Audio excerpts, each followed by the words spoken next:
नमस्कार बच्चों, simplify academy के यूट्यूब चैनल पर आपका बहुत बहुत स्वागत है। और बच्चों आज की क्लास में हम लोग पढ़ने वाले हैं viruses, viroids, prions and lichens. ठीक है, ओके, चलिए स्टार्ट करते हैं। ठीक है बच्चों, अब बच्चों यहाँ पर देखते हैं कि हमने अभी तक ये पूरा का पूरा chapter biological classification 5 kingdom classification के अकॉर्डिंग डिस्कस किया है। ठीक है, which was given by R.H. Whittaker. ठीक है, 5 किंगडम क्लासिफिकेशन को किसने दिया था? 5 किंगडम क्लासिफिकेशन को दिया था R.H. विटेकर ने इन द ईयर 1969। ठीक है, इसके बाद हम लोगों ने पढ़ा था लेक्चर में कि 6 किंगडम क्लासिफिकेशन भी है, बट हमने इस चैप्टर को 5 किंगडम क्लासिफिकेशन के अकॉर्डिंग ही डिस्कस किया है। अब हम वो चीजें डिस्कस करने वाले हैं बच्चों जो हमारे 5 किंगडम क्लासिफिकेशन के अंडर नहीं आती हैं, जैसे कि हमने बैक्टीरिया डिस्कस किए, हमने प्रोटिस्टा डिस्कस कर लिए, हमने फंगी और फिर प्लांट्स और एनिमल्स को हमने डिस्कस कर लिया है। बट बच्चों कुछ ऐसे ऑर्गेनिजम्स भी हैं जो 5 किंगडम क्लासिफिकेशन के अंडर नहीं आते हैं, जैसे कि फर्स्ट हमारा होता है बच्चों वायरसेस, दूसरे हमारे हैं बच्चों वायरॉइड्स। ठीक है, और नेक्स्ट कैटेगरी जो है अपनी वो है प्रायोन्स, और नेक्स्ट लास्ट कैटेगरी है लाइकेन्स। ठीक है, ये चार ऑर्गेनिजम्स वो हैं बच्चों, ये तो ए सेलुलर ऑर्गेनिजम्स हैं, है ना, they are not made up of cell. ठीक है, अभी डिस्कस करने वाले हैं आज की क्लास में कि किस चीज से बने हुए हैं। अगर ये सेल नहीं है तो ये किस चीज के बने हुए हैं? तो ये नॉन सेलुलर स्ट्रक्चर्स हैं बेसिकली, इसीलिए ये 5 किंगडम क्लासिफिकेशन में नहीं आते हैं। लेकिन बच्चों जो लाइकेन्स होती हैं, हमने फंगस में भी डिस्कस किया था, ये क्या होती है? ये होती है एसोसिएशन, किसकी? एल्गा और फंगस की। तो यहां पर साइंटिस्ट जो है कंफ्यूज है कि भाई इसके अंदर तो दो ऑर्गेनिजम्स हैं, इनको कहां पुट करें। ठीक है, तो इन्होंने क्या किया हुआ है, इनको 5 किंगडम क्लासिफिकेशन में ना रख के इनको वहां से एक्सक्लूड किया हुआ है। तो हम आज इन्हीं चार चीजों के बारे में इस लेक्चर में डिस्कस करने वाले हैं। चलिए शुरू करते हैं। देखिए बच्चों, पहले थोड़ा सा वायरस के स्ट्रक्चर के बारे में स्टडी कर लेते हैं, डिटेल में भी थोड़ी देर बाद पढ़ेंगे, बट देख लेते हैं कि वायरस एक्चुअली में करते क्या है। देखिए, जो हमारा वायरस होता है, वायरस बेसिकली सेल नहीं है। ठीक है, क्यों? क्योंकि वायरस की बॉडी के ऊपर कोई भी सेल मेम्ब्रेन नहीं है। अब देखिए होती कैसे है। अगर हम एक सिंपल वायरस का स्ट्रक्चर देखें तो वायरस का जो स्ट्रक्चर होता है बच्चों वो कुछ ऐसा होता है, उसके बाहर एक अपनी रहती है प्रोटीन कोट, ठीक है, जो छोटे छोटे प्रोटीन से मिलकर बनती है, और बच्चों अंदर रहता है इसके अपना जेनेटिक मटेरियल। यहां पर क्या रहेगा? यहां पर रहेगा जेनेटिक मटेरियल। अभी आगे लेक्चर में पढ़ेंगे कि जेनेटिक मटेरियल डीएनए भी हो सकता है और जेनेटिक मटेरियल आरएनए भी हो सकता है। तो यहां पर कुछ भी बना लेते हैं, चलिए डीएनए बना लेते हैं। तो क्या हुआ? इसका मतलब ये हुआ, अगर हम किसी एक वायरस की बात करें तो वायरस की बॉडी बनी हुई है दो चीजों से, एक अपना प्रोटीन कोट और दूसरा रहता है अपना जेनेटिक मटेरियल। जेनेटिक मटेरियल बोले तो डीएनए या फिर आरएनए। ठीक है, ये बेसिक सा स्ट्रक्चर है। अब देखते हैं। देखिए, वायरस कोई सेल नहीं है, क्यों? क्योंकि आप देख पा रहे हैं यहां पर कोई भी सेल मेम्ब्रेन जैसा स्ट्रक्चर नहीं है, नो सेल मेम्ब्रेन। तो हम इसलिए बोलते हैं कि वायरसेस जो होते हैं वो अपने क्या होते हैं? जो वायरसेस होते हैं they are non cellular, they are not made up of cells. पहली चीज, नॉन सेलुलर ऑर्गेनिजम्स लिख देते हैं। अब देखिए, अब हमें यहां पर शुरुआत में ही डिस्कस करना है कि किस तरीके से एक वायरस किसी होस्ट सेल के अंदर घुसता है, किस तरीके से इन्फेक्ट करता है उसको और उसमें बीमारियां कॉज करता है। ठीक है, और किस तरीके से ये उसकी पूरी की पूरी मशीनरी पे कैप्चर करके और उसको क्या करता है, उसमें अपनी कॉपीज बढ़ा लेता है। ठीक है, चलिए देखते हैं। देखिए, मान लीजिए बच्चों ये कोई अपना है होस्ट सेल। अब कोई भी होस्ट सेल आप ले सकते हैं, क्योंकि वायरसेस किसी को नहीं छोड़ते, ये प्लांट्स पे, ये एनिमल्स पे, और ये इवन बैक्टीरिया पे भी अटैक करते हैं। ठीक है, तो वायरसेस आप कोई भी सेल बना लीजिए। से फॉर एग्जांपल हमने यहाँ पर जो होस्ट सेल बनाई है जिस पर एक वायरस अटैक करने वाला है, वो है अपनी बैक्टीरियल सेल। से फॉर एग्जांपल बैक्टीरिया है। ठीक है, तो बैक्टीरिया यहां पर क्या हो गई? बैक्टीरिया हो गई अपनी होस्ट सेल। होस्ट क्यों बोल रहे हैं? क्योंकि अभी हम पढ़ेंगे कि जो मैम हमारे वायरसेस होते हैं they are obligate intracellular parasite. ठीक है, ये थोड़ा हेवी वर्ड हो गया है, I will explain it, wait. Obligate मतलब टोटल, इंट्रासेलुलर मतलब एक सेल के अंदर, और पैरासाइट मतलब बाहर इसका कोई अस्तित्व नहीं है। अगर ये लिविंग है तो सिर्फ एक होस्ट के अंदर ही है ना, पढ़ा हुआ है host and parasite relation, positive negative parasitism पढ़ा था अभी पिछले लेक्चर्स में। ठीक है, तो वही यहां पर होता है। देखिए, अब मान लीजिए बच्चों ये अपना कोई वायरस है।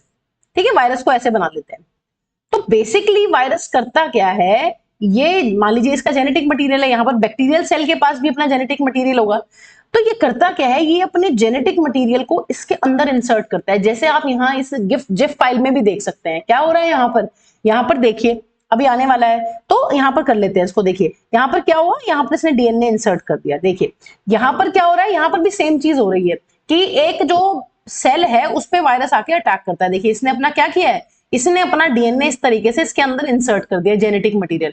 अब इसकी यहाँ पर अंदर कॉपीज बनने वाली हैं और फिर ये इस सेल को मार के बाहर निकल रहे हैं सारे के सारे वायरस। तो यहाँ ये भी चीज हमें पढ़नी है। देखिए फर्स्ट ऑफ ऑल क्या होता है बच्चों, फर्स्ट ऑफ ऑल कोई भी वायरस जो है वो अटैक करेगा सेल के ऊपर। अटैक करने के बाद ये अपना डीएनए इसके अंदर इंसर्ट करता है और डीएनए इंसर्ट करने के बाद ये बच्चों इस डीएनए की बहुत सारी कॉपीज बनाता है होस्ट के अंदर। ये काम ये बाहर नहीं कर पाता है, ये अपने आप बाहर रेप्लिकेट नहीं कर पाता है। क्यों नहीं कर पाता रेप्लिकेट, क्योंकि बच्चों इसके पास एंजाइम्स नहीं है जो रेप्लिकेशन में चाहिए। तो इसका रेप्लिकेशन पॉसिबल है, वायरस का रेप्लिकेशन पॉसिबल है एक होस्ट के अंदर। तो देखिए कितना इंटरेस्टिंग है, यहाँ पर क्या कर रहा है, इसने इस होस्ट सेल की मशीनरी को यूज करके यहाँ पर अपने डीएनए की बहुत सारी कॉपीज बना ली है और साथ ही साथ क्या बनाता है, साथ ही साथ यहाँ पर अपने बहुत सारे एंजाइम्स भी बनाता है। तो बच्चों ये क्या करता है, जब ये बाहर निकलता है इस सेल को फाड़ कर या कहें ब्रेक डाउन करके या फिर लाइसिस करके, ठीक है, तो ये क्या होती है, यहाँ पर इसकी बहुत सारी कॉपीज बन जाने वाली इस तरीके से। तो ये बच्चों एक जिंदगी है एक वायरस की। वायरस क्या करता है, वायरस किसी भी एक सेल को इन्फेक्ट करेगा। इन्फेक्ट करने के बाद बच्चों ये क्या करता है, इन्फेक्ट करने के बाद ये उसकी मशीनरी पे पूरा कब्जा ले लेगा और कब्जा करने के बाद ये अपने डीएनए को रेप्लिकेट करेगा, अपने प्रोटीन्स भी बनाएगा उसके अंदर, क्योंकि इसके पास अपने राइबोसोम्स भी नहीं होते, वायरसेस के पास राइबोसोम्स नहीं होते हैं। तो ये क्या करते हैं, ये प्रोटीन भी इसी के अंदर बना सकते हैं होस्ट के अंदर। और आप देखिए इसने क्या किया है, यहां पर अपनी इतनी सारी कॉपीज बना लेता है और फिर सेल डैमेज हो जाती है, लाइसिस हो जाती है, सेल का ब्रेकडाउन हो जाता है होस्ट सेल का, और फिर यहां से देखिए कितने सारे वायरस पार्टिकल्स निकले हैं, मैनी वायरल पार्टिकल्स। ठीक है बच्चों, ये मैनी वायरस पार्टिकल्स भी आप लिख सकते हैं, मैनी वायरल पार्टिकल्स भी आप लिख सकते हैं, एक ही बात है, समझे। तो इस तरीके से वायरसेस काम कर सकते हैं। तो वायरसेस के बारे में हम 2-3 पॉइंट्स यहां पर लिख लेते हैं। पहली इंपॉर्टेंट चीज है, viruses are non cellular structures. Viruses are क्या बच्चों, नॉन सेलुलर ऑर्गेनिजम्स, ये लिख सकते हैं, that are characterized by an inert crystalline structure outside the host cell। क्या मतलब हुआ बच्चों, वायरसेस जो होते हैं वो अपने नॉन सेलुलर हैं, वो सेल के बने हुए नहीं है, और किसी भी होस्ट सेल के बाहर ये क्या है, ये इनर्ट क्रिस्टल की तरह, जैसे नमक का क्रिस्टल, जैसे चीनी का क्रिस्टल, इस तरीके से पड़े हुए हैं, कोई अस्तित्व नहीं है इनका। दूसरी इंपॉर्टेंट चीज है बच्चों, जब ये किसी होस्ट को इन्फेक्ट करते हैं, once they infect a host cell, they capture और टेक ओवर, कैप्चर लिख सकते हैं, टेक ओवर लिख सकते हैं, the machinery of host and replicate. फिर ये अपना नंबर इंक्रीज करते हैं, रेप्लिकेट, और लास्ट में क्या करते हैं, किल्स द होस्ट। देखिए कितना बुरा कर रहे हैं, कितना बुरा कर रहे हैं। क्यों किल्स क्यों हो जाता है बच्चों, किल्स इसलिए हो जाता है क्योंकि मैम जब ये यहां से निकलेगा तो ये जो होस्ट सेल अपनी रहेगी ये इस तरीके से फट जाती है, इसकी सेल मेम्ब्रेन को फाड़ के बाहर निकलता है, ये यहाँ इस तरीके से, ठीक है, जैसा कि आप यहाँ भी देख सकते हैं। देखिए ये सेल में क्या हुई है, सेल की लाइसिस हुई है, तब ये बहुत सारे वायरस पार्टिकल्स निकले हैं। तो बेचारे होस्ट का तो नुकसान ही है, जिसको वायरस इन्फेक्ट कर देगा उसका हमेशा नुकसान ही होना है, ठीक है। तो ये क्या करते हैं, बाहर ये रेप्लिकेट नहीं कर पाते, इसलिए इनको नॉन सेलुलर कह रहे हैं, बहुत सारे रीजन इनको नॉन सेलुलर कहने के भी पढ़ रहे हैं। तो इसीलिए तो अस्तित्व नहीं है इनका। क्यों, क्योंकि ये होस्ट के अंदर घुस के उसकी मशीनरी को कैप्चर करके यूज करके उसको मारेंगे और अपना नंबर इंक्रीज करेंगे, ठीक है। और वायरसेस क्या है बच्चों, virus is a Latin word, ठीक है, Latin word virus means poison, या फिर better to write poisonous fluid, ठीक है। क्या बोलते हैं, ये पॉइजनस फ्लूइड है या फिर ये जहर है, जहर, ठीक है। तो ये कुछ बातें हैं जो इंट्रोडक्शन में हमें पता होनी चाहिए वायरसेस के बारे में, कि भाई नॉन सेलुलर है, ठीक है। दूसरी चीज, होस्ट को इन्फेक्ट करेंगे, उनकी मशीनरी को टेक ओवर करेंगे, कैप्चर करेंगे, उनके सारे एंजाइम्स यूज करेंगे, अपना डीएनए रेप्लिकेट करेंगे, अपने प्रोटीन्स बनाएंगे और उस सेल को मार के ये बाहर निकलेंगे। तो जब सेल को मार के बाहर निकलेंगे तो there will be lot many copies of viral particles. ठीक है, ये चीज पढ़िए। वायरस एक लैटिन वर्ड है, क्या मतलब होता है इसका? मतलब होता है जहर या फिर पॉइजनस फ्लूइड। ये कुछ बेसिक सी बातें हमें ध्यान रखनी है। आइए बच्चों अब डिस्कस कर लेते हैं कि मैम वायरस को हम लिविंग भी नहीं बोल रहे हैं, हम इसको नॉन लिविंग भी नहीं कह रहे हैं, तो है क्या? बेसिकली बच्चों ये कनेक्टिंग लिंक है। जिस तरीके से हमने लास्ट लेक्चर में पढ़ा था कि जो अपना यूग्लिना होता है, it is a connecting link between plant and animals, तो यहां पर भी सेम है। यहां पर क्या होता है, जो वायरस है बच्चों, it is a connecting link between living and non living. क्या मतलब है? मतलब ये है कि इसके पास कुछ कैरेक्टर्स जो होते हैं वो होते हैं लिविंग के, और इसके पास कुछ कैरेक्टर्स जो होते हैं बच्चों वो होते हैं अपने नॉन लिविंग के। ठीक है, तो लिविंग और नॉन लिविंग दोनों कैरेक्टर्स हैं इनके पास, इसीलिए दे आर कनेक्टिंग लिंक। ठीक है, अब देख लेते हैं कौन कौन से कैरेक्टर्स हैं मैम इनके पास, लिविंग और नॉन लिविंग के। देखिए लिविंग के कैरेक्टर्स ये हैं इनके पास बच्चों, दे हैव जेनेटिक मटेरियल। अभी हमने स्ट्रक्चर देखा, जेनेटिक मटेरियल है इनके पास, और जेनेटिक मटेरियल में भी बहुत डाइवर्सिटी है बच्चों। जेनेटिक मटेरियल कैसा हो सकता है? किन्हीं वायरसेस का, कुछ वायरसेस का जो जेनेटिक मटेरियल है दैट इज डीएनए, और कुछ वायरसेस में आरएनए है। लेकिन बच्चों कभी ऐसा नहीं हुआ कि किसी वायरस के पास दोनों चीजें हो, डीएनए भी और साथ में आरएनए भी। नहीं, हम लोग के पास होता है और एनिमल्स के पास भी हो सकता है, प्लांट्स के पास भी होता है, सबके पास होता है। लेकिन वायरसेस में या तो डीएनए मिलेगा या फिर आरएनए मिलेगा, एक ही चीज मिलती है। दूसरी इंपॉर्टेंट चीज है बच्चों, प्रोटीन कोट है। तो प्रोटीन होना या प्रोटीनेशियस कुछ स्ट्रक्चर होना, ये भी लिविंग की प्रॉपर्टी है। ठीक है, नेक्स्ट इंपॉर्टेंट चीज, बहुत इंपॉर्टेंट चीज है, क्या बच्चों? इन्फेक्शंस कॉज करते हैं यार, ये तो लिविंग की प्रॉपर्टी है ना। वायरसेस कैन कॉज इन्फेक्शंस, बीमारियां फैलाते हैं। कितनी बीमारियां? बहुत बीमारियां हैं। डेली लाइफ में कॉमन फ्लू है ना, कॉमन कोल्ड फ्लू, तो वो इसी से फैलता है। कोरोना वायरस अभी आप लोगों ने देखा कितनी हाहाकार मची है पिछले 2-3 सालों में। इन्फेक्शियस कैन कॉज इन्फेक्शंस या फिर बेटर टू राइट डिजीजेस, तो डिजीज कॉज करते हैं, ये लिविंग की प्रॉपर्टी है। नेक्स्ट इंपॉर्टेंट प्रॉपर्टी बच्चों है ये है, they undergo rapid mutations, they undergo rapid mutations. बहुत जल्दी जल्दी इनकी डीएनए के बेसिस में चेंज आता है, क्योंकि ये बहुत जल्दी रेप्लिकेट करते हैं। इनकी जो लाइफ स्पैन होती है वो बहुत शॉर्ट होती है। शॉर्ट लाइफ स्पैन होने की वजह से ये फटाफट अपना नंबर इंक्रीज करते हैं या ये रेप्लिकेट करते हैं होस्ट के अंदर, और इनमें बहुत जल्दी जल्दी म्यूटेशंस आती है। कोरोना वायरस में देखा, हम हर दिन सुनते थे आज स्ट्रेन चेंज हो गया है, आज दूसरा स्ट्रेन आ गया है, आज ये स्ट्रेन आ गया है। वो क्यों? वो म्यूटेशंस की वजह से, कि वायरसेस के पास एक प्रॉपर्टी होती है कि दे अंडरगो म्यूटेशन। डीएनए में म्यूटेशन बेसिकली क्या होता है बच्चों?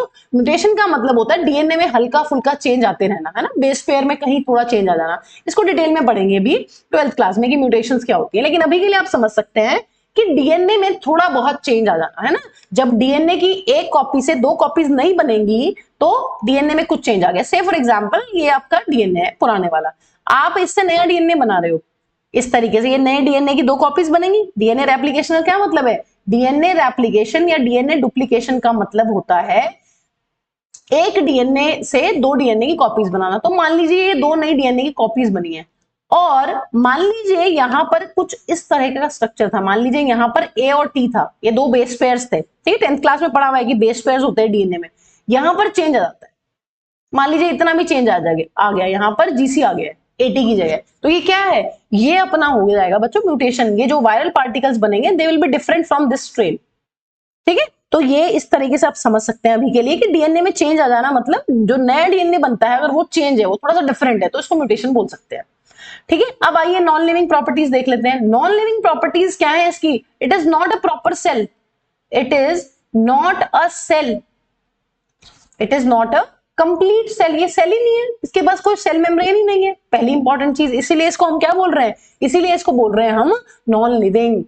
और क्या क्या क्राइटेरिया है बच्चों इसको नॉन लिविंग बोलने के? एक ये है, it can not replicate outside the host, it can not grow और रेप्लिकेट आउटसाइड द होस्ट। ठीक है, होस्ट के बारे से कोई वो नहीं है, दीनिमान या वजूद, बेटर टू से। ठीक है, इसे कोई अस्तित्व नहीं है। It can not grow replicate outside the host, host के बाहर कुछ नहीं कर सकता। अभी तक बच्चों मोड ऑफ रेस्पिरेशन नहीं पता है कि वायरसेस जो है अगर ये बाहर एनवायरनमेंट में पड़े हुए हैं, ये किसी लिविंग सिस्टम के अंदर नहीं, तो रेस्पायर कैसे कर रहे हैं? Mode of respiration is not known. Mode of respiration, नहीं पता है कि एनर्जी किस तरीके से लेते हैं, कैसे एनर्जी बना रहे हैं बॉडी में। और सबसे इंपॉर्टेंट पॉइंट बच्चों, viruses can be crystallised, can be crystallised, ये नॉन लिविंग की प्रॉपर्टी है, किसी भी लिविंग चीज को आप क्रिस्टलाइज नहीं कर सकते हो। वायरसेस कैन बी क्रिस्टलाइज, तो क्रिस्टल्स बन सकते हैं। तो क्रिस्टल बनने का मतलब क्या है? क्रिस्टल बनने का मतलब है कि it is a property of non living. तो यहां पर हम देख सकते हैं वायरस को क्या कहें, वायरस में बहुत सारी लिविंग कैरेक्टरिस्टिक्स भी है और नॉन लिविंग भी है, इसलिए बच्चों हम लोग बोलते हैं they are connecting link between living and non living. ठीक है, ना लिविंग बोलते हैं ना नॉन लिविंग बोलते हैं, बीच का बोलते हैं कि भैया तुम कनेक्टिंग लिंक हो, तुम दोनों चीजों को क्या करते हो? कनेक्ट करते हो। Okay, done. चलिए नेक्स्ट। अब बच्चों की स्ट्रक्चर की बात करें, वायरस का स्ट्रक्चर थोड़ा सा कॉम्प्लिकेटेड होता है। देखिए, अभी आप हायर क्लासेस में पढ़ेंगे कि वायरसेस के जो स्ट्रक्चर्स होते हैं ना, बहुत सारे टाइप के हो सकते हैं, लेकिन हम यहाँ पर जो डिस्कस कर रहे हैं virus, that is naked virus, मतलब उनके पास कोई एनवेलप नहीं है, सिंपल सा बेसिक स्ट्रक्चर हम लोग यहाँ पर डिस्कस कर रहे हैं। देखिए, सिंपल बेसिक स्ट्रक्चर कैसा रहता है किसी भी वायरस का? वायरस का स्ट्रक्चर ऐसा रहता है कि मैम इसके पास एक प्रोटीन कोट होती है इस तरीके से, और उस प्रोटीन कोट में ना बहुत सारे प्रोटीन होते हैं एज अ मोनोमर। ठीक है, इस प्रोटीन कोट को क्या बोलते हैं? प्रोटीन कोट का नाम होता है कैप्सिड। ठीक है, और अंदर जेनेटिक मटेरियल प्रेजेंट होता है इस तरीके से, वो डीएनए भी हो सकता है, वो आरएनए भी हो सकता है। तो किसी भी, अगर हम बेसिक वायरस की बात करें बच्चों, वहां पर अपने दो कंपोनेंट्स रहने वाले हैं। कौन कौन से दो कंपोनेंट्स? पहला कंपोनेंट है अपना कैप्सिड, और दूसरा कंपोनेंट है बच्चों अपना जेनेटिक मटेरियल। ठीक है, ये दो कंपोनेंट्स है। अगर हम वायरस के स्ट्रक्चर की बात करें, किसी भी वायरस के स्ट्रक्चर को देखें, बेसिक वायरस को, तो उसमें ये दो कंपोनेंट्स होने वाले हैं। अब कैप्सिड क्या होता है बच्चों? कैप्सिड होता है प्रोटीन कोट, प्रोटीन से बना हुआ कोट, उसको बोलते हैं कैप्सिड। और जेनेटिक मटेरियल क्या मतलब है? जेनेटिक मटेरियल का मतलब है न्यूक्लिक एसिड। ठीक है, इसीलिए बच्चों वायरसेस के लिए एक टर्म यूज होती है, they are called as nucleoproteins. Nucleoproteins, nucleoproteins क्यों बोल रहे हैं वायरसेस को? न्यूक्लियोप्रोटीन्स बच्चों इसलिए बोल रहे हैं क्योंकि देखिए नाम से पता चल रहा है, nucleic acid and proteins. Virus में कुछ नहीं है, एक तो न्यूक्लिक एसिड है, दूसरी कंपोनेंट क्या है? दूसरी कंपोनेंट है आपकी प्रोटीन्स, दोनों को मिलके बने हैं, इसलिए हम बोल सकते हैं प्रोटीन। इसलिए वायरसेस को क्या बोल सकते हैं? इसीलिए हम वायरसेस को बोल सकते हैं दे आर न्यूक्लियोप्रोटीन्स। ठीक है, अब आइए आगे डिस्कस करते हैं। अब जो न्यूक्लिक एसिड है अपना, वो कुछ भी हो सकता है, वो डीएनए भी हो सकता है। डीएनए की फुल फॉर्म क्या होती है? DNA is D oxy ribo nucleic acid. 9th class से पढ़ते हुए आ रहे हैं ये चीज, है ना? ये डीएनए आरएनए सब कब से पढ़ते आ रहे हैं? 9th क्लास से। ठीक है, आरएनए क्या होता है बच्चों? आरएनए का मतलब होता है ribo nucleic acid, ribo nucleic acid.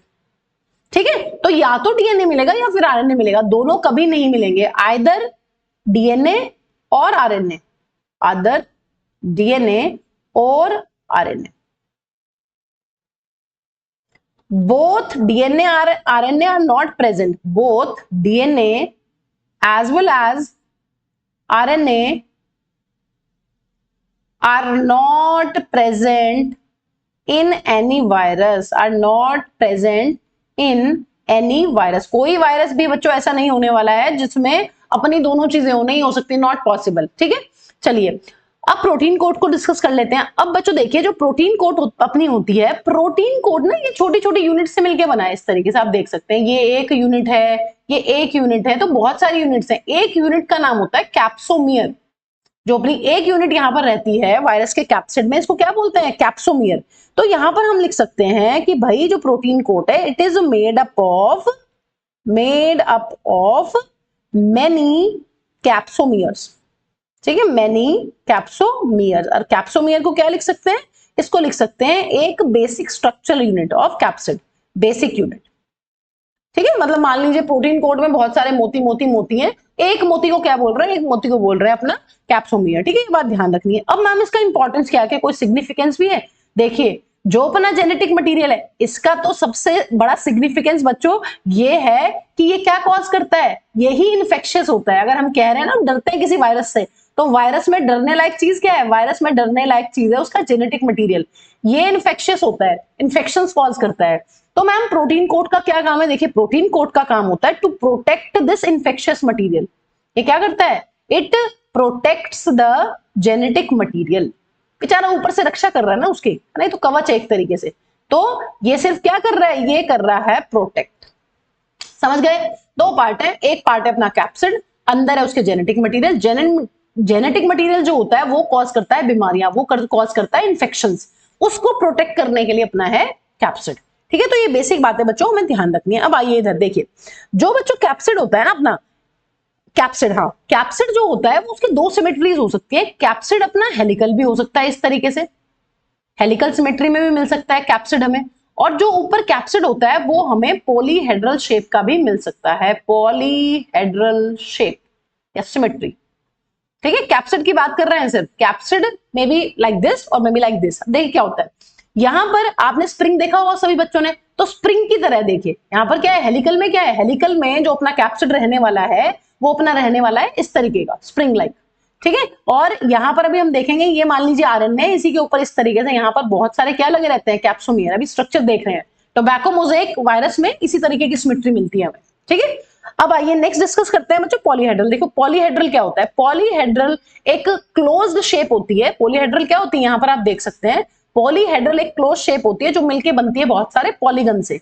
और इस जो पॉलीहेड्रल शेप है अपनी बच्चों, इसके जो फेस रहते हैं वो कैसे रहे, फेस रहेंगे अपने फ्लैट, एजेस अपनी रहती हैं स्ट्रेट, और वर्टेक्स अपने रहते हैं पॉइंटेड। ये कैसे रहते हैं, पॉइंटेड। कॉर्नर्स कैसे रहेंगे, पॉइंटेड। ठीक है, ये कुछ खास बातें होती हैं एक पॉलीहेड्रल शेप की। तो यहां पर हम देख सकते हैं कि ये हमें किसमें देखने के लिए मिलता है, ये हमें देखने के लिए मिलेगा बच्चों ऐसे वायरसेस में जो बैक्टीरिया पे इन्फेक्ट करते हैं। ठीक है, चलो इसको देख लेते हैं एक बार, डायग्राम में देख लेते हैं। देखिए अब यहां पर आप अगर ध्यान से देखें, ये देखिए ये अंदर पड़ा हुआ है आरएनए। ठीक है, ये आरएनए अपना, और ये क्या है, ये है अपनी कैप्सिड। इस तरीके से ये कैसे होगा, ये इस तरीके से होगा, ये आरएनए है, और आरएनए के जिस शेप में आरएनए प्रेजेंट है उसी के ऊपर क्या प्रेजेंट है, इस तरीके से अपने कैप्सोमियर। तो जो अपना कैप्सिड रहता है ना बच्चों, कैप्सिड की सिमेट्री बहुत सारी हो सकती है, या तो हेलिकल होगा, जो किसमें देखने के लिए मिलता है, ये आपको ध्यान रखना है, टोबैको मोज़ेक वायरस, जो टोबैको के प्लांट के अंदर पैची डिजीज या मोज़ेक डिजीज कॉज करेगा, खराब कर देता है उसके लीव्स को। ठीक है, ऐसे ही जो वायरसेस अपने किसको इन्फेक्ट करते हैं, ये कौन से वायरसेस हैं, वायरसेस विच इन्फेक्ट बैक्टीरिया, वायरसेस विच इन्फेक्ट बैक्टीरिया, उनको हम क्या बोलते हैं, उनको हम बोलते हैं बैक्टीरियोफाजिस। तो जो इनका अपना वो रहता है कैप्सिड, उसकी शेप देख लीजिए वो कैसी है, वो पॉलीहेड्रल है।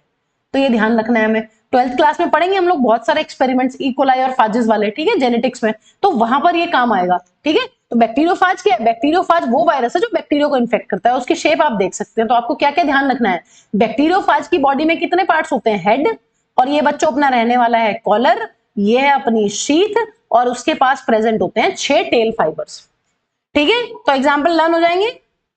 कैप्सिड की हेलिकल सिमेट्री मिलती है टीएमवी में, और कैप्सिड की पॉलीहेड्रल सिमेट्री मिलती है हमें बैक्टीरियोफाज के अंदर। ठीक है, ये बातें हमें ध्यान रखनी है। आइए अब बच्चों, जो वायरसेस होते हैं अपने, वो बहुत सारे टाइप्स के हो सकते हैं। देखो बहुत सारे वायरसेस जो होते हैं, वायरस किसी को नहीं छोड़ते, वो प्लांट को इन्फेक्ट करते हैं, वो एनिमल्स को इन्फेक्ट करते हैं, और वो इन्फेक्ट करते हैं अपने बैक्टीरिया को। तो यहां पर हमें वही पढ़ना है। देखिए टाइप्स ऑफ वायरसेस, पहली कैटेगरी ऑफ वायरसेस है बच्चों वायरसेस इन्फेक्टिंग प्लांट्स।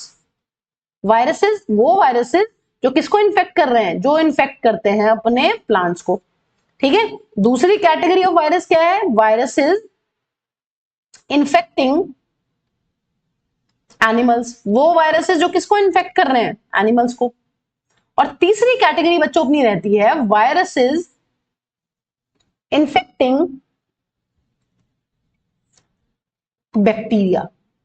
ठीक है, या शॉर्ट में आप लिख सकते हैं इसी चीज को बैक्टीरियोफाज। हम क्या लिख सकते हैं, इनके लिए हम एक और वर्ड यूज कर सकते हैं, हम लिख सकते हैं बैक्टीरियोफाज। बैक्टीरियोफाज वो वायरसेस अपने होते हैं जो किसी बैक्टीरिया को इन्फेक्ट करते हैं, and they are very important for genetic studies. Okay, आइए देखिए अब बच्चों यहां पर हमें एक चीज पढ़नी है, यहां पर हमें ये पढ़ना है कि मैम जो हमारे वायरसेस प्लांट को इन्फेक्ट करते हैं, जो एनिमल्स को इन्फेक्ट करते हैं, या फिर जो बैक्टीरिया को इन्फेक्ट करते हैं, उनमें जनरली हमें क्या जेनेटिक मटेरियल देखने के लिए मिलता है। ठीक है, देखिए अभी हमने पढ़ा है टोबैको मोज़ेक वायरस। ठीक है, टीएमवी का एग्जांपल पढ़ा है, उसमें क्या था, उसमें हमारा आरएनए था। और बच्चों आरएनए भी कौन सा देखने के लिए मिलता है, आरएनए भी मिलता है हमें सिंगल स्ट्रैंडेड आरएनए, मतलब एक सीधी स्ट्रैंड होगी आरएनए की, सिंगल स्ट्रैंडेड आरएनए। ऐसे स्ट्रक्चर को हम लोग बोलते हैं सिंगल स्ट्रैंड। और बच्चों जब दो स्ट्रैंड प्रेजेंट होती है इस तरीके से, इसको हम बोलते हैं डबल स्ट्रैंड। तो सिंगल स्ट्रैंड को हम एसएस लिख सकते हैं, सिंगल स्ट्रैंड को क्या लिख सकते हैं, सिंगल स्ट्रैंड को शॉर्ट में एसएस लिख सकते हैं, और डबल स्ट्रैंड को लिख सकते हैं डीएस, डबल स्ट्रैंड। तो जहां पर सिंगल स्ट्रैंडेड डीएनए मिलेगा वहां पर एसएस लिख दीजिए, जहां पर डबल स्ट्रैंडेड डीएनए मिलेगा वहां पर आप लिख दीजिए अपना डीएस शॉर्ट में। अब वो वायरसेस अभी आपने देखा है जो बैक्टीरिया को इन्फेक्ट करते हैं, एग्जांपल में क्या पढ़ा था अभी बैक्टीरियोफाज, उनमें क्या देखने के लिए मिलता है बच्चों, उनमें हमें देखने के लिए मिलता है ma'am double stranded DNA, double stranded DNA. ठीक है, जो प्लांट्स वाले हैं वो बेचारे सीधे साधे हल्के फुल्के सिंगल स्ट्रैंडेड आरएनए हैं, जो बैक्टीरिया को इन्फेक्ट करते हैं वो बेचारे अपने डबल स्ट्रैंडेड डीएनए हैं। लेकिन बच्चों जो एनिमल्स को इन्फेक्ट करने वाले हैं उनका कोई दीन ईमान नहीं, वो सब है, वो सब का मतलब वो सिंगल स्ट्रैंडेड आरएनए भी हो सकते हैं, वो अपने डबल स्ट्रैंडेड आरएनए भी हो सकते हैं, और वो अपने डबल स्ट्रैंडेड डीएनए भी हो सकते हैं, कुछ भी हो सकता है भैया। तो एनिमल्स में वैरायटी है, एनिमल्स को जो वायरसेस इन्फेक्ट करेंगे उनमें वैरायटी है, बहुत वैरायटी है, ठीक है, ये बात हमें ध्यान रखनी है। आइए नेक्स्ट, अब बच्चों जब कोई वायरस, अब हमें पढ़ने सिम्टम्स, देखिए जब कोई वायरस किसी प्लांट को इन्फेक्ट करता है तो प्लांट का कैसे पता चलेगा कि उसको वायरल इन्फेक्शन है। देखिए कुछ सिम्टम्स हैं और ये सिम्टम्स हमें याद रखने, ये क्वेश्चन बन सकता है नीट में। देखिए पहला सिम्टम बच्चों अपना रहता है मोज़ेक फॉर्मेशन। अगर कोई प्लांट वायरस से इन्फेक्टेड है तो वहां पे क्या देखने के लिए मिलेगा, वहां देखने के लिए मिलेगा अपना मोज़ेक फॉर्मेशन। मोज़ेक फॉर्मेशन का क्या मतलब है, मोज़ेक फॉर्मेशन का मतलब होता है कि लीव्स पे या किसी प्लांट के पार्ट पे इस तरीके से पैचेस आ जाते हैं, क्या आ गए, पैचेस आ जाते हैं, है ना, पैचेस बन गए ना, देखिए कहीं पे ग्रीन है, कहीं पे येलो है, कहीं पे ग्रीन, कहीं पे येलो, इस तरीके से। तो मोज़ेक फॉर्मेशन, दाग धब्बे, आप धब्बा वर्ड यूज कर सकते हैं, क्या आ गए, हरी लीफ पे धब्बे धब्बे से आ गए हैं येलो कलर के। तो एक सिम्टम क्या होता है, एक सिम्टम होता है अपना मोज़ेक फॉर्मेशन। दूसरा सिम्टम बच्चों जो रहता है प्लांट्स के अंदर वो रहता है लीफ कर्लिंग एंड रोलिंग। अगर एक प्लांट के ऊपर वायरस का इन्फेक्शन है तो उसकी लीफ कर्ल और रोल कर जाएंगी, यहां पर इस तरीके से देख सकते हैं, देखिए लीफ क्या हो गई है, लीफ ही अपना कर्ल कर रही है और बहुत ज्यादा कर्ल कर जाती है एक्सट्रीम कंडीशंस में। अब बच्चों तीसरा सिम्टम क्या देखने के लिए मिल सकता है, तीसरा सिम्टम अपना जो मिल सकता है वो आपका हो सकता है, यहां पर लिख रहे हैं हम डॉफिंग, बौनापन एंड स्टंटेड ग्रोथ, ग्रोथ कम होगी, ठीक है, मतलब जो नॉर्मल हाइट होनी चाहिए वो नहीं हो पाएगी अगर वायरस का इन्फेक्शन उस प्लांट के अंदर हो गया है, ठीक है, डॉफिंग आ जाएगी। देखिए अगर नॉर्मली ये प्लांट इतना ग्रो कर रहा है तो ये कैसा हो गया है, ये बस इतना ही हो गया है, हाइट छोटी रह जाएगी उसकी, है ना। फोर्थ जो सिम्टम है बच्चों वो है अपना वेन येलोइंग एंड क्लियरिंग। क्या हो गई, कई बार तो वेन्स दिखती नहीं है कि वेन्स कहाँ है, नहीं तो वेन्स कैसी हो जाती है, देखिए येलो हो जाती है वेन्स। तो ये हमें याद करना है क्योंकि हमें क्वेश्चन आ सकता है, चार चीजें दी में आपको कुछ भी एक अलग से ऑप्शन आ सकता है, तो आपको ध्यान रखना है, ट्रिक आपकी यहाँ पे हो जाएगी माई लव इज शॉर्ट, याद करने का तरीका है, ठीक है, याद अगर करना है तो, अगर बाय हार्ट नीट की तैयारी करनी है अच्छे से हर एक चीज को लर्न करते हुए, तो बच्चों ये चीजें तो हमें करनी ही पड़ेंगी। M for mosaic formation, L for leaf curling, V for vein clearing and yellowing and S for short, बोनापन है ना, डॉर्फ रह गया प्लांट। तो ये आपको ध्यान रखना है कि एक प्लांट में कैसे पता चलेगा कि वायरस का इन्फेक्शन आ गया है, इन चार सिम्टम्स को देख के आप बता सकते हो कि भैया इस प्लांट के अंदर वायरस का इन्फेक्शन है, ठीक है। आइए अब बच्चों हम जिस टॉपिक को डिस्कस करने वाले हैं ये बहुत ही इंपॉर्टेंट टॉपिक है वायरस से रिलेटेड, ठीक है, ये क्वेश्चंस इतने रिपीटेड है नीट में, बहुत ज्यादा रिपीटेड है, तो आप इस चीज को बहुत अच्छे से लर्न करो, ठीक है।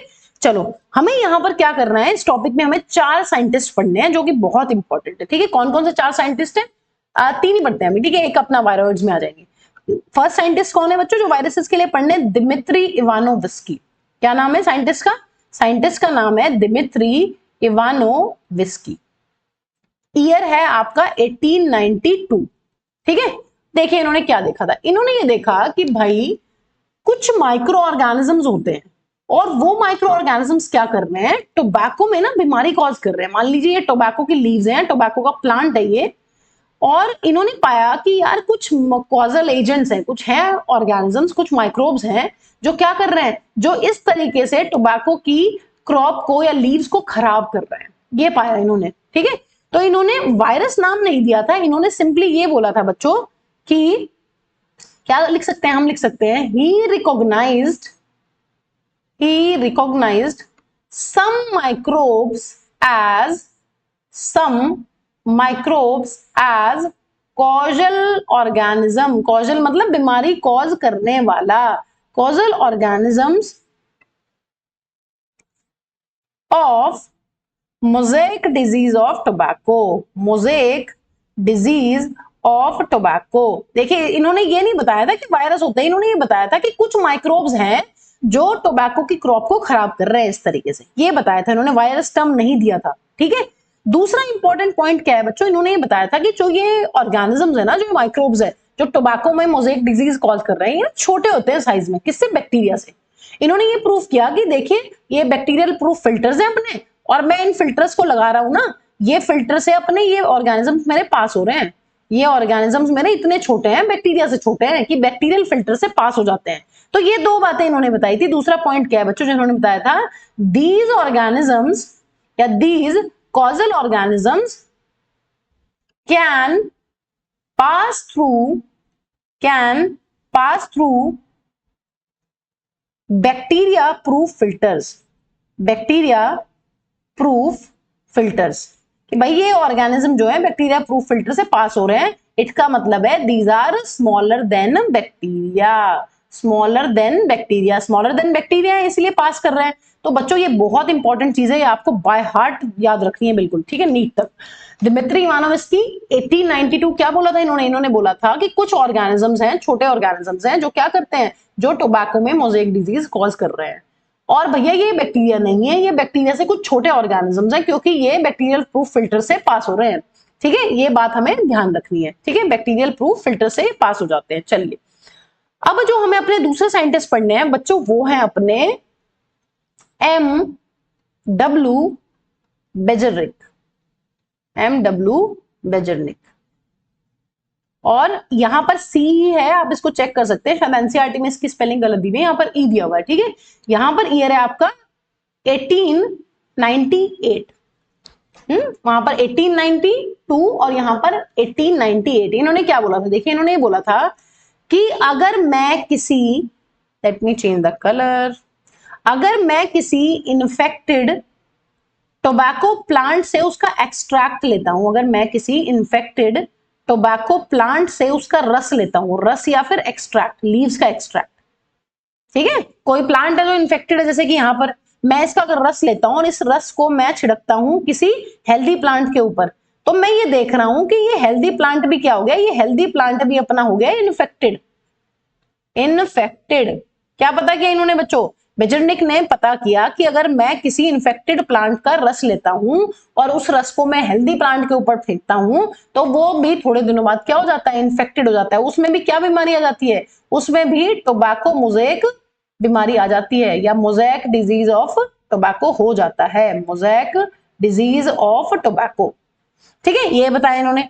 तो क्या लिखेंगे, यहां पर लिखेंगे he has demonstrated that, he has demonstrated that the extract of infected tobacco plants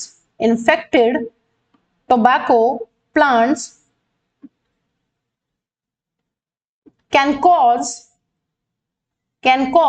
infections in healthy plants, can cause infections in healthy plants, healthy plants.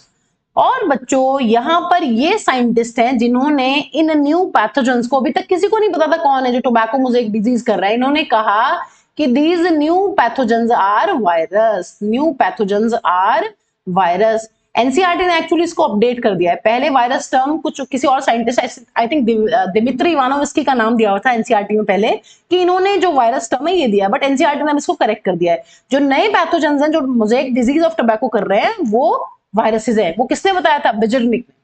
ठीक है, ये बात हमें ध्यान रखनी है, new pathogens are virus. And जो ये रस है, जो ये एक्सट्रैक्ट है, जो ये फ्लूइड है, इसको इन्होंने बोली थी एक बहुत ही इंपॉर्टेंट चीज जिसपे बहुत बार पीवाईक्यू आ चुका है, contagium vivum fluidum, contagium vivum fluidum, vivum fluidum.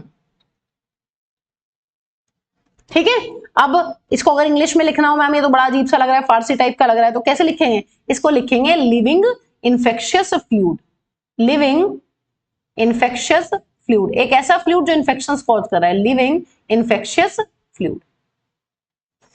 ठीक है, डन बच्चों, सारे पीवाईक्यूज हैं, साइंटिस्ट सब ध्यान रखना है बहुत अच्छे से। इन्होंने क्या किया, एक्सट्रैक्ट लिया टोबैको से, इन्फेक्टेड टोबैको से, उसको हेल्दी टोबैको के ऊपर डाला, तो ये देखा कि उसमें भी इन्फेक्शन हो गए हैं।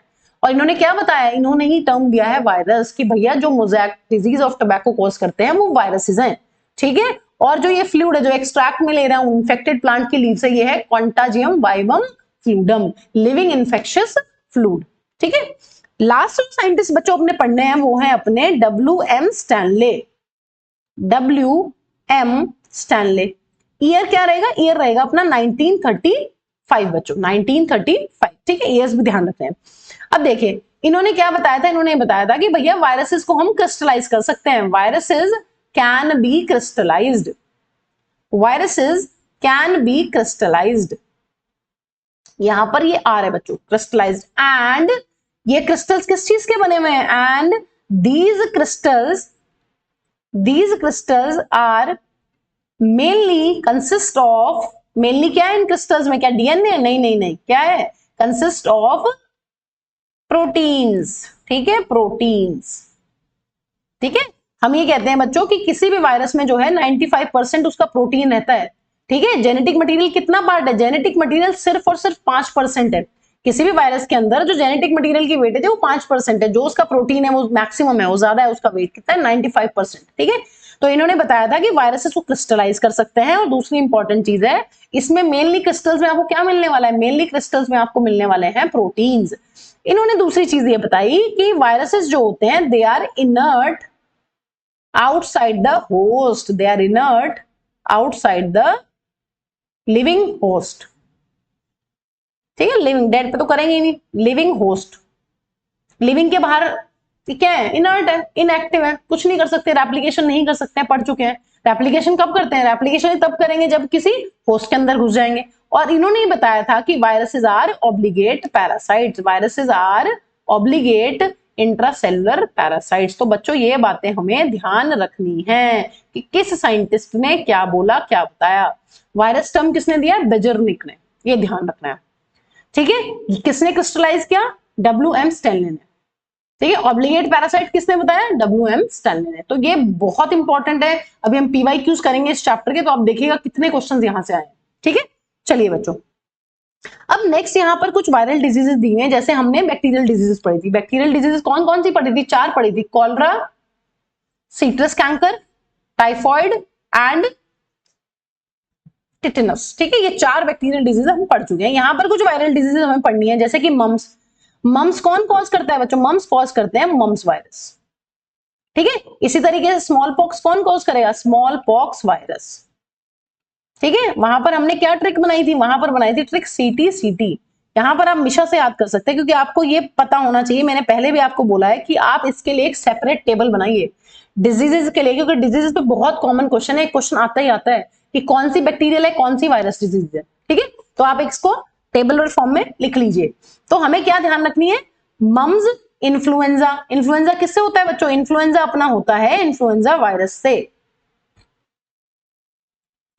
S स्मॉल पॉक्स वायरस से। A एड्स, एड्स आपको पता है एड्स की फुल फॉर्म क्या होती है बच्चों, एड्स की फुल फॉर्म अपनी होती है acquired immuno deficiency virus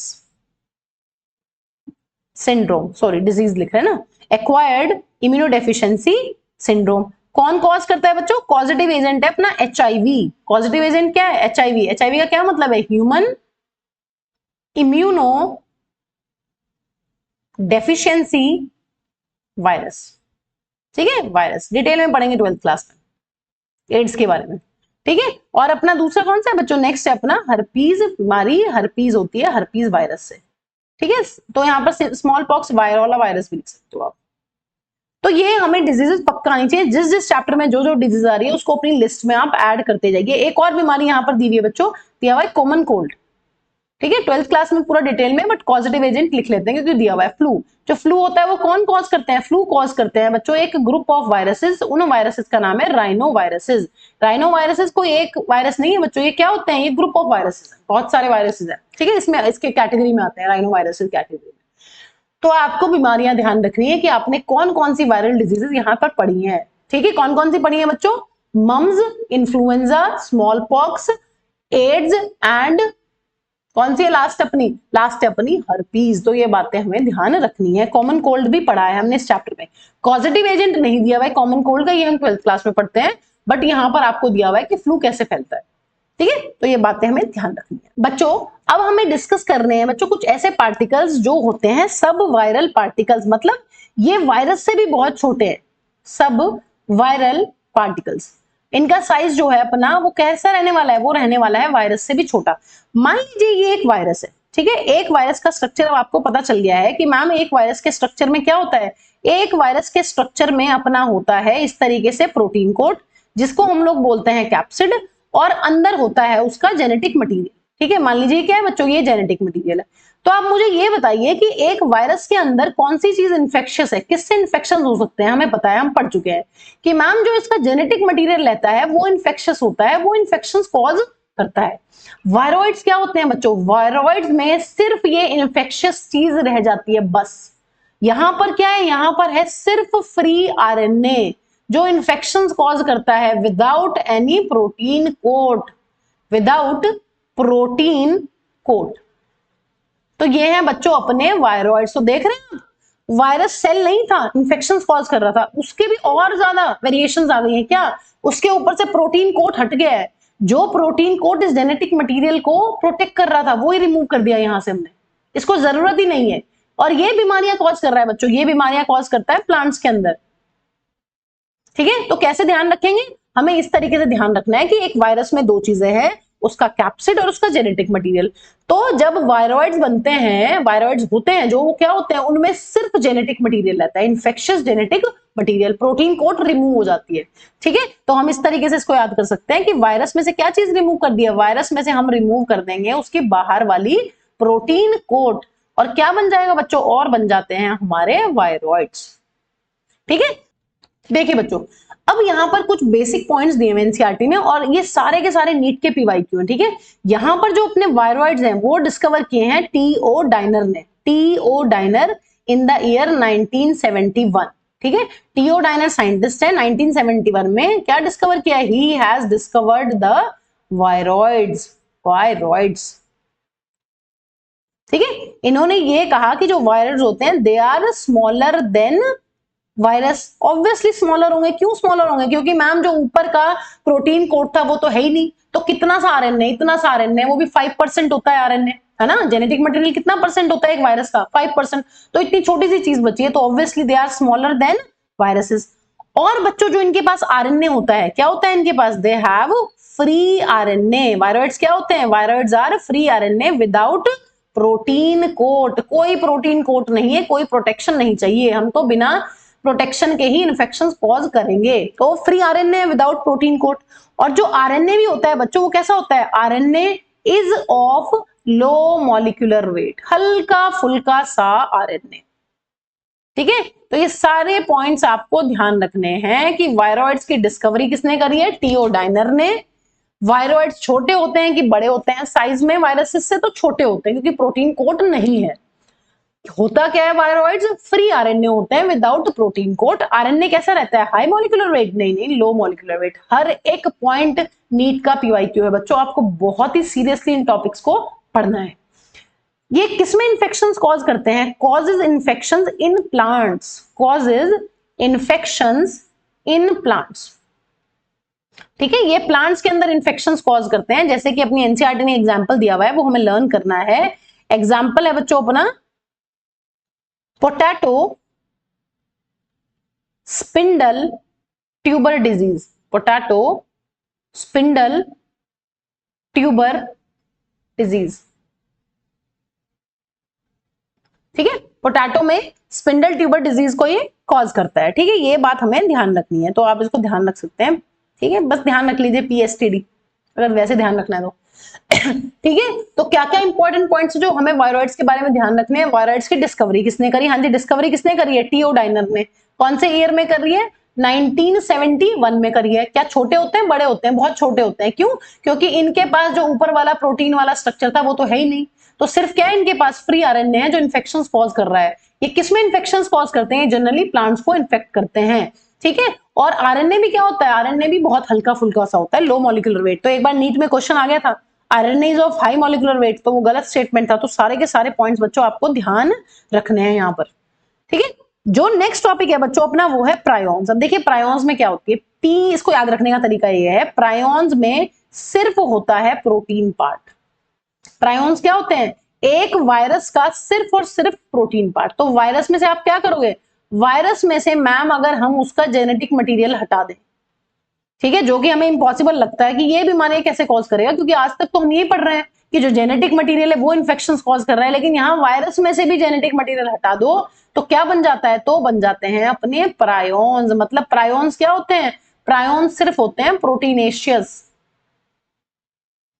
diagram बना के देख लेते हैं मैम, ऐसा कैसे हुआ होगा, ऐसा ऐसे हुआ होगा। ये है प्रोटीन कोट कोई भी नॉर्मल वायरस की, ये है इसका जेनेटिक मटेरियल। यहां से जेनेटिक मटेरियल ही क्या हो गया बच्चों, अपना अपना जेनेटिक मटेरियल ही गायब हो गया है, सिर्फ जो ये प्रोटीन कोट है ये अपनी रह गई है। लेकिन प्रोटीन कोट की एक खास बात ये होती है, प्रोटीन कोट जो होती है वो अपनी एबनॉर्मली फोल्डेड होती है। जो यूनिफॉर्म प्रोटीन कोट हमें देखने के लिए मिलती है ना वायरसेस में, वो नहीं होगी। यहां पर क्या होगी, एबनॉर्मल फोल्डिंग्स होंगी, एबनॉर्मल फोल्डिंग्स। इसी वजह से ये क्या कर पा रहा है, इसी वजह से ये इन्फेक्शंस कॉज कर पाता है। यहाँ पे एबनॉर्मल फोल्डिंग आपको प्रोटीन की देखने के लिए मिलेंगी। तो प्रायोन्स के बारे में बच्चों क्या क्या लिख सकते हैं, प्रायोन्स के बारे में हम पॉइंट्स लिख सकते हैं। दे आर, प्रायोन्स आर क्या, infectious proteinaceous particles, infectious proteinaceous particles. दूसरी इंपॉर्टेंट चीज क्या है बच्चों, क्या होते हैं ये, प्रोटीन कैसा होता है, protein is abnormally folded, protein is abnormally folded, है ना, एबनॉर्मल फोल्डिंग्स देखने के लिए मिलती है, फोल्डेड, ठीक है। तीसरी इंपॉर्टेंट चीज है, क्या मैम ये भी इन्फेक्शंस कॉज करते हैं, हाँ जी, इन्फेक्शंस लिखा हुआ है, इन्फेक्शंस कॉज करेंगे। दे कॉजेज इन्फेक्शंस इन एनिमल्स, कॉजेज इन्फेक्शंस इन एनिमल्स, ठीक है। एनिमल्स में रिपोर्ट हुए हैं, जो वायरॉइड्स हैं वो किसमें इन्फेक्शंस करते हैं, जो वायरॉइड्स हैं देखिए बच्चों वो सिर्फ प्लांट्स में इन्फेक्शंस कॉज करते हैं जो अपने प्रायोन्स हैं वो एनिमल्स में इन्फेक्शंस कॉज करते हैं, लेकिन वायरस किसी को नहीं छोड़ते, वो प्लांट्स, एनिमल, बैक्टीरिया सब पे अटैक करते हैं, ठीक है। अब यहां पर 2-3 डिजीज के नाम दिए हुए हैं बच्चों, वो हमें ध्यान रखने। देखिए पहली एक डिजीज दी हुई है बीएससी, ठीक है। बीएससी का क्या मतलब है, बीएससी का मतलब है bovine spongiform, bovine spongiform encephalopathy, encephalopathy, ठीक है। नर्वस सिस्टम की बीमारी है। एनसेफ्लॉन क्या होता है बच्चों, एनसेफ्लॉन का मतलब होता है अपने ब्रेन से, नर्वस सिस्टम से ये वर्ड आता है। तो यहाँ पे ये कैटल्स में होती है बीमारी, और इसमें कैटल्स का जो अपनी काउज एंड बफेलोज रहती हैं उनके ब्रेन पे अटैक होता है, तो इसको मैड काउ डिजीज भी कहते हैं। इसको क्या बोलते हैं, इसका एक सिंपल सा नाम है मैड काउ डिजीज। तो ये मैड काउ डिजीज कॉज करता है कैटल्स के अंदर। क्या मैम ये ह्यूमंस में भी कॉज करता है, हाँ जी करता है, ह्यूमंस को क्यों छोड़ेगा, ह्यूमंस भी एनिमल्स है, करेगा डिजीज कॉज। देखिए इसमें होती है सीजेडी डिजीज, क्या नाम है, कर जैकब डिजीज, ठीक है। ये किसमें कॉज करता है, इसको कॉज करता है ये human,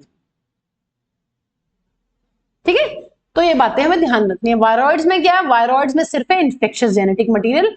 P for prions, P for proteins, proteins हैं लेकिन प्रोटीन्स इन्फेक्शन कैसे कॉज कर पा रहे हैं, प्रायोन्स में जो प्रोटीन्स है वो एबनॉर्मली फोल्डेड हैं, जिसकी वजह से वो क्या कर पाते हैं, इन्फेक्शन कॉज कर पाते हैं। अगर साइज की बात करें बच्चों, हाँ जी बच्चों आप साइज खुद देख सकते हैं यहाँ पर, क्या इनका साइज वायरसेस से छोटा होगा या उतना ही होगा, इनका वायरसेस के जितना ही साइज होगा। तो यहाँ पर हम एक और पॉइंट ऐड कर सकते हैं कि their size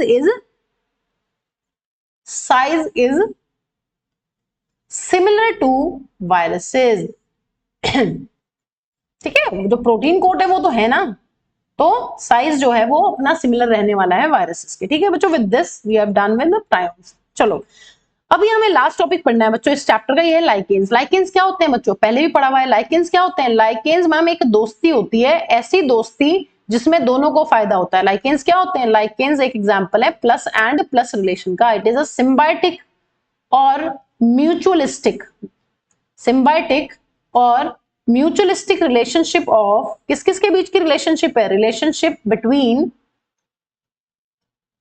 alga and fungus.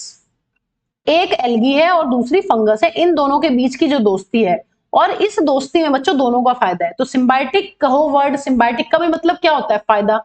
Mutualistic का क्या मतलब? फायदा। तो दोनों को फायदा होने वाला है, ऐसी रिलेशन जिसमें एल्गी और फंगस दोनों को फायदा हो। अब बच्चों देखिए, जो अपना लाइकेन है उसके दो कंपोनेंट्स होते हैं, ठीक है। एक अपना होता है एल्गल कंपोनेंट, ठीक है, और एक अपना होता है बच्चों फंगल कंपोनेंट, ठीक है। दो पार्ट है इसके। लाइकेन में कितने ऑर्गेनिजम्स है? Lichen is a relationship of to organisms. तो एक हो गया एल्गल कंपोनेंट और दूसरा अपना यहां पर होता है फंगल कंपोनेंट। तो यहां पर बच्चों इनके बहुत ही स्पेसिफिक कुछ नाम है, वो नाम हमें याद करने हैं। देखिए, इसको हम लोग बोलते हैं फाइकोबायोंट। हमने लास्ट लेक्चर में भी पढ़ा है कि जो अपनी फाइकोमाइसिटीज होती है उसको क्या बोलते हैं? Phyco word is for alga, ठीक है। फाइको वर्ड किसके लिए आता है? एल्गा। तो फाइकोमाइसिटीज क्या आती है? अपनी एल्गल फंगी। यहां पर क्या है? एल्गल कंपोनेंट के लिए वर्ड यूज, यहां पर एल्गल कंपोनेंट के लिए वर्ड यूज हुआ है फाइकोबायोंट।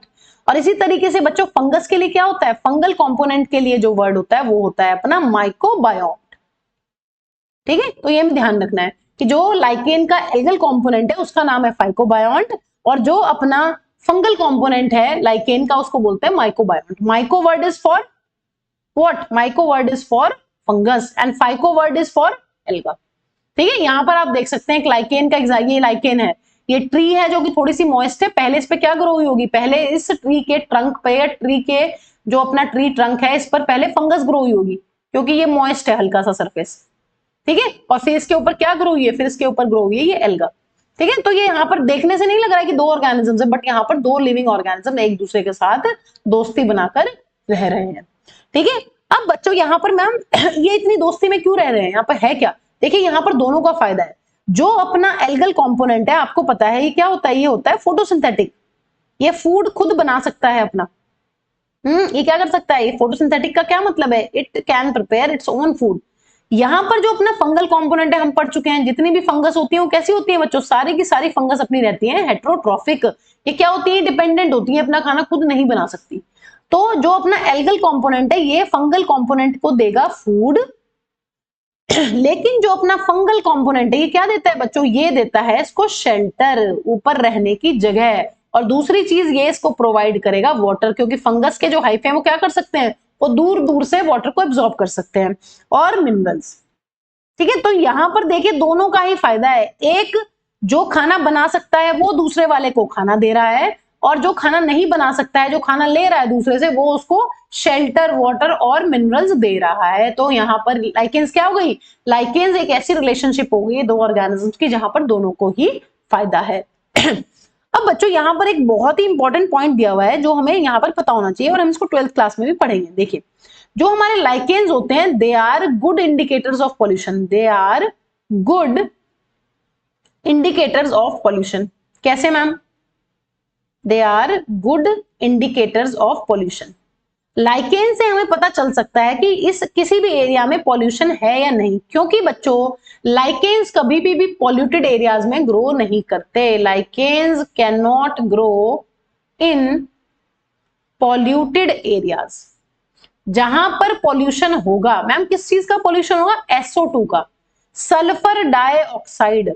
अगर किसी एरिया में सल्फर डाइऑक्साइड का पॉल्यूशन है तो वहां पर हमें कभी भी लाइकेन्स देखने के लिए नहीं मिलती हैं, ठीक है। तो इसीलिए हम बोलते हैं कि जो हमारी लाइकेन्स होती हैं they are good indicators of pollution. अगर पॉल्यूटेड एरिया है तो वहां पे लाइकेन नहीं मिलेगी। कौन सा पॉल्यूशन है? अगर SO2 पॉल्यूशन है।